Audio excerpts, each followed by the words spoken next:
I want to read to you from one of the great bards of semantic search, the bard, let's say, David Amerland. I think many of you will know who he is. In his book, Semantic Search, he writes, "Within a short time, we will most probably stop thinking of it as online. We will simply be connected all the time, everywhere, and the online world will be notable only by its absence when that connection breaks." So it's not lost on me, of course, that I am holding on to a little person who was born in 2014, whose entire life is going to be meted out by whether or not there's Wi-Fi, and getting beyond Wi-Fi into the fact that connectivity is always possible, that cost is not an issue, that you may not be able to get so far up in the mountains that you can't get a cell signal.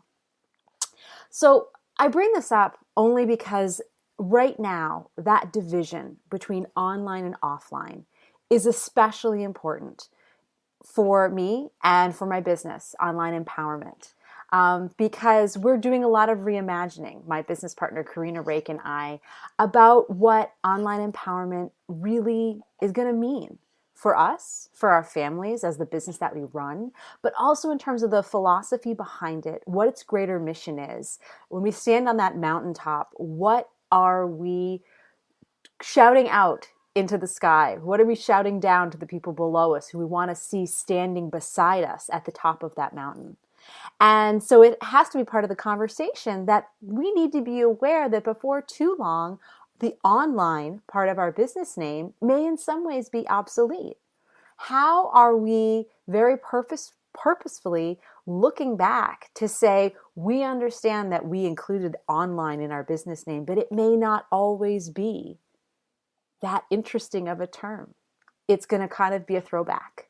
And maybe that's all right, because our business is always in some ways going to look back or look forward or look beside us to the part of our lives that's not online, that can't necessarily be fed by the phone we're holding in our hand or whatever device it is that connects us to the great web, to the big cloud. And so right now, the ideas are flowing fast and furious. It makes it really hard to engage online and produce new content, because I'm not exactly sure which direction I want to be producing it in. Right now, it's all being thrown into the journal, and it's also being jotted down on the iPad, and there are way too many notes going back and forth on the phone. And that is the nature of our hybridized existence right now. That's going to be really important to where we're going with our business, because we want to talk to everybody at that intersection. How it's working for you to know that this little baby's head is as close to the phone as yours is. What is that going to be like for our families? What's that going to be like for personalities as they develop? Especially because I know I was born in 1979, and we didn't really have a computer that did much in the house till I was 11 or 12. Kind of different than her situation. So today's video is kind of just posing some different ideas, giving you a window into what I'm thinking about, and giving you a preview of what comes next. Because for us, online empowerment is going to continue, and it's going to be climbing up a higher mountain than we ever might have imagined. And we're really excited about that. But that is going to hinge on how we figure out how to balance business and life and babies.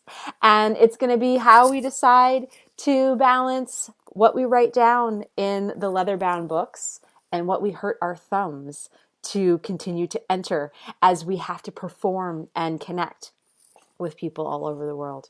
So just to let you know, you couldn't see it, but she grabbed the journal, not the phone. So that may say what this little baby is destined for and interested in. So I would just love to hear you.